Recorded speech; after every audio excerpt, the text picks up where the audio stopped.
Welcome to another exciting game of chess. Today, the game was played between Sokol2129, playing white, and Iquan_Nazir, playing black, on chess.com. The game starts with 1.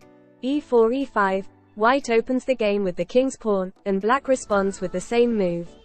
On move 2, nf3 nc6, white develops the knight, attacking the black pawn on e5. Black defends the pawn with the knight on c6. On move 3, nc3 nf6, white develops the knight, aiming to control the central squares. Black responds with the same move, developing their knight and attacking the white pawn on e4, leading to 4 knights game. The 4 knights game is a popular opening in chess that begins with the moves 1, e4 e5 2, nf3 nc6 3, nc3 nf6. This opening is classified under the open games family and leads to a semi-open game. The idea behind the 4 knights game is to develop knights, control the center and prepare castling. The move 3, nf6 defends the pawn on e5 and prepares the knight to go to g4. One of the possible continuations for white after 4, d3 is to play b2, and re1 in order to prepare an e4 pawn push. Another option for white is to play d4, which leads to a transposition into the Scotch game. Black has several options to choose from at this point, including d6, g6, and bb4. The 4 knights game is a solid and balanced opening that can lead to a variety of positions, both open and closed. It is often played at both the amateur and professional levels and can lead to exciting games with many tactical possibilities.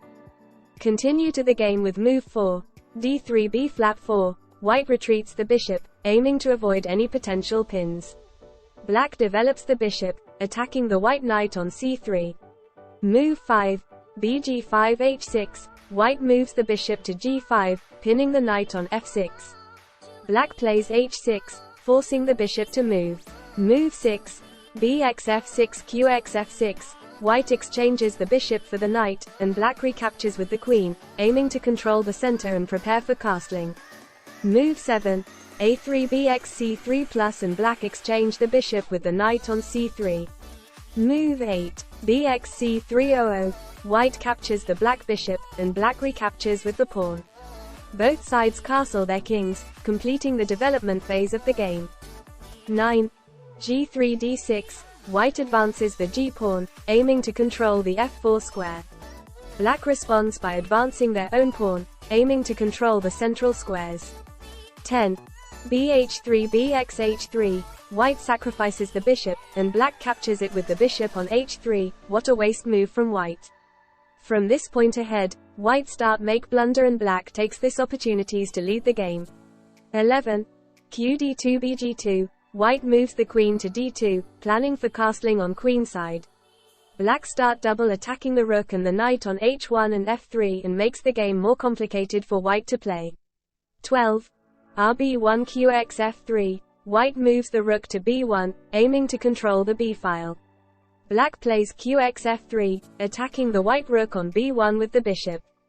13, rb7 bxh1, white captures the pawn on b7, and black captures the rook with the bishop on h1. 14, rxc7 na5, white advances the rook to c7 gaining a pawn. Black moves the knight to a5, preparing to baiting the white queen for splitting away from his king. 15, c4 bg2, white moves the pawn to c4, attacking the black knight on a5 with the queen, expecting for free material gain. Black moves the bishop to g2, aiming to control the f1 a6 diagonal. 16, qx a5 rab8, white captures the black knight on a5, and black rook is start to controlling the b-file. The black rook now ready to attacks the white king's position on b1. 17, qx a7 rb1 plus 18, kd2 qd1 plus 19, kc3 qe1, white king has no guard form other pieces especially the white queen or rook, black sacrifices the rook on b1 and forcing white king to c3, delivering a checkmate to the white king with black queen on e1. And that concludes the game, with Iquan_Nazir winning by checkmate. Overall, it was an interesting game where both sides played actively to control the center and attack their opponent's position. In this game, black played with great precision and control, gradually increasing the pressure on white's position. Despite white's efforts to hold on, black continued to push forward, forcing a series of exchanges that ultimately left white vulnerable. In the end, black's pieces coordinated beautifully, delivering a devastating checkmate that left white with no chance to escape. It was a masterful display of chess strategy and execution, and a testament to the skill and determination of the victor.